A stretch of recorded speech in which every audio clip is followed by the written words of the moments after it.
thank you so much for coming on with us tonight. Yeah, I'm really excited. Thank you for having me. And yeah, this is like, I'm kind of new to using this platform for mental health. So before I was using the platform to do all the like video girl model thing going on. So the platform is pretty new to me, but it's something that I've always dealt with my whole life. So how did you? So I became aware of you, of course, on your reality show, Beyond the Pole. And what I noticed is that you're kind of like the mama bear. You're like really, you're really soft spoken. You really try to get everybody together in a positive way. And so when I saw you doing something for mental health, I just thought I felt like it fell in line with who you were, what I saw of you. And so, how did you go from that to videos to really, really embarking upon this new project that you're working on? Well, I originally was of course casted to be on the pole because I was a stripper for my whole life since 18, being in that industry until recently.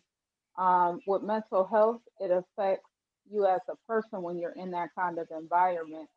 So it was a really tough decision that I had to make, not just financially, but for my health more than Mhm. anything. And because it was something that I had always struggled with, I felt there was something way more important that needed to be shared with a lot of the young women, which is, regardless of how much money you have or, your status, mental health affects everyone. So I kind of have gotten excited about it. I feel like it's something that we all should pay attention to, especially in our Black and Brown community, that mental illness has such a bad stigma where I call my movement is mentally rich society because we're often people and a lot of this is effects or conditions of the brain and it's a lot. It's in depth, but it's not bad. It should be treated like any other disease. Why do you Well, think that our community, as far as Black and Brown people, we tend to shy away from that? From what I'm understanding, because we've all grown up in this different era where life has gotten easier, but the past generation really doesn't have it that bad. So you just have to be tough. Um, I'm sorry. I'm sorry. Okay, yeah. So you just have to be tough and suck it up and keep going. And I think that it's caused it's caused a lot of a lot of poor relationships with how we're handling this illness in our family. So really, it's that everyone wants you to be tough, and that's weak. hmm I was mentioning to Heather earlier, I work in a behavioral health hospital. So I unfortunately get to see kids as well as adults. And we have a whole hospital that's devoted just to kids. And some of these Wow. kids are there for months at a time. They come from all over the world. And what I was saying is that acutely, like kids that are not from all over the world, just in the local community, there's been so much more since COVID of our admissions have gone up like crazy. Like that we had to open up a whole nother unit specifically for the kids. And Wow. it's just how bad um COVID has affected, the kids. And I mean, it affected us all, right? But really, if you have an underlying mental illness, or maybe not even realizing that you have an underlying mental illness that has come out during that time, do you see like that it's more prevalent, or people, just adults or kids, everybody's like coming out more, either like the suicide Yes. have gone up, and it's just like a lot more depression. I just feel like it's out there now and we're having to address it more and more. I definitely think that, of course, COVID kind of, depending on what, because it's conditions and they're not always the same. So you might be depressed if you're in the house. That in 5 months from now, you may not no longer be depressed. So um, it's not a great time for everybody, but it's a great opportunity to understand how mental health works and things that you need to do because I go through treatment right now, and they say, well, like your medication is a part of your life. The rest of the work is on you. So, Mhm. that's your diet and exercise. And that's pretty much the biggest thing that has our community not growing is that we're not eating and exercising right. Therefore, our brains are, not growing. And it's, it's definitely a wellness to this new era that we're about to be in. And we all get a chance to cure ourselves, um, or at least, do some positive actions to what we have going on. Mhm.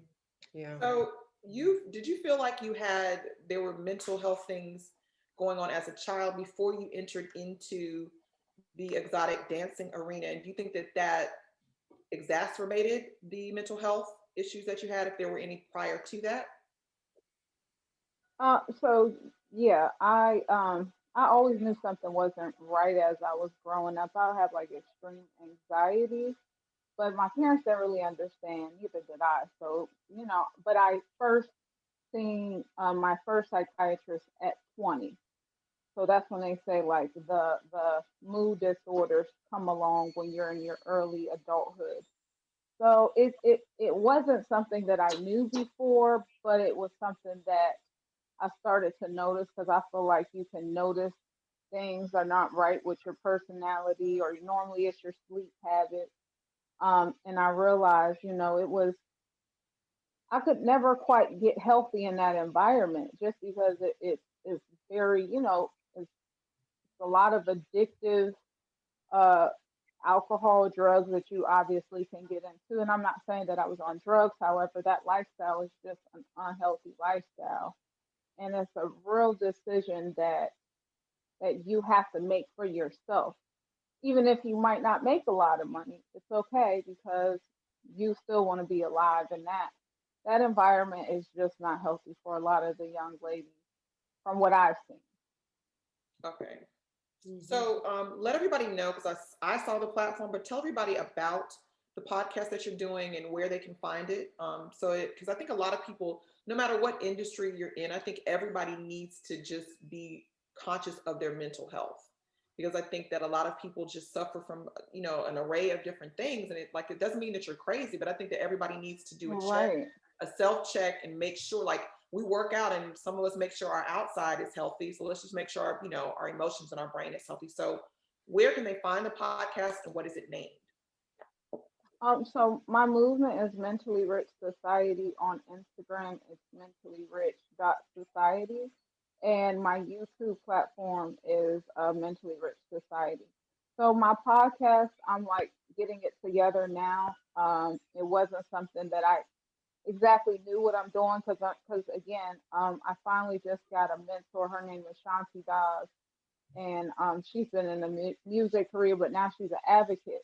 So it's hard for me to find someone to mentor me because it's just not something that people are doing, which is very odd. Because in the white community, they're having conversations about schizophrenia. In a black community, I've never heard anyone openly talk about it. So, it would be great for people to understand what life is like for people who are dealing with these disorders so that they can understand them Real. more. Because, I'm sorry, say that I again? said it's real. I see 5-year olds Yeah. that I have to give that we prescribing medicate. Well, not me, but that we're filling medications for, and they got serious issues. And the first thing I think of is what is going on at 5 that got you, that Hmm.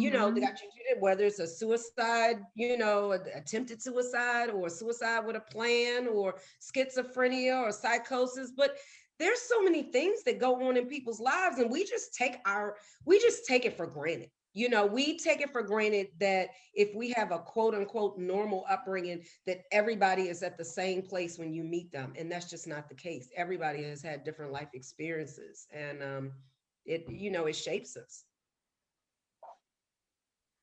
Well, that is awesome that you're able to work with kids that young, and I think it's an important thing that we should incorporate with our own kids to talk about suicide because Mhm. it's a scary subject to talk about, but adolescence is the first time for thinking about suicide and their thoughts, and I've learned myself that thoughts are just because you think it doesn't mean it's true. So you could obviously be really sad, something could have happened to you now.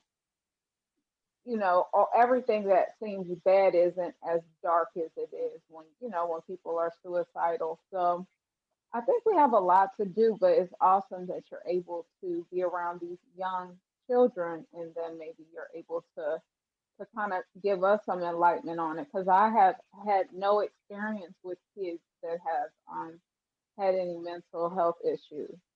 It's really sad because we have kids that, of course, have real psychosis. I mean, you're talking about 7 and 8 years old that are schizophrenic or Oh, bipolar, and then you're also talking, and we have children that come in there, sexual trafficking victims, sexual assault victims from family members, or what have you, and then you have some kids that are coming there addicted to drugs. So we wow. have the whole, like literally the whole gamut. And that's why I said it's very, very disturbing to see the influx of kids. I mean, it's just increased so much. That's what I'm saying. So we had to go to our adult hospital and open a special unit just for the kids because that's how many kids are getting admitted now. So it's a lot going on. And it's tough for these kids to do this Zoom and stuff. Like we're doing this, we adapt, right? We're adults. So we get it. We know that it's not always gonna be this way. But some of these kids, they're already dealing with things and they don't understand. Their whole world gets changed. And it's like, wait a minute, now I can't see my friend. Now I gotta talk to them on the screen. So it's a lot of things that are going on. And I commend you for just using your platform to raise awareness about it because Shanti, we've had Shanti on here before. We both know Shanti really well. And I mean, the fact that she's used her platform has helped so many people because people don't talk about it. And we all go through things that if not us, probably somebody we know or family member. Yep. I, Well, thank you so much for being on here with us. Make sure tell everybody where they can just for now find you on Instagram because I think again you're using your platform for something that's so important that so many people suffer from. It's like the dirty little secret in our community, and I think it's just so positive that you are using your platform to raise awareness. So let everybody know where they can find you for now on your all your social media platforms, so we can look out for the podcast. okay, so my personal Instagram is Angel Cake, Kake, and Mentally Rich dot Society is my mental health page. Be sure to watch. We're getting ready to premiere the season 2 of Beyond the Pole, so that's going to be an amazing, amazing show. You guys are going to love it. I had so much fun filming, and I normally did never have fun. I was like, oh my gosh, this is so much to do. It's actually been fun. The girls are amazing. There's so many different personalities. So I'm excited. I hope you guys will watch it and everyone who's listening. It does come on WeTV. But if you I'll continue to like make some updates on my Angel Cake Instagram page. But again, my Instagram is Angel Kake. Well, thank you so much, and I look forward to seeing everything that you're doing with this. I love you on Beyond the Pole. I thought you were really a positive influence, and so I think you'll be doing some really really special things with this new platform. So thank you so much for coming on with Soul Sisters. We really appreciate it. Thank you so much. I really appreciate your time. Thank Thank you. you so much. You guys Bye. Okay, are see gonna you go out guys. there. You keep me hanging on by the Supremes, and we will be back.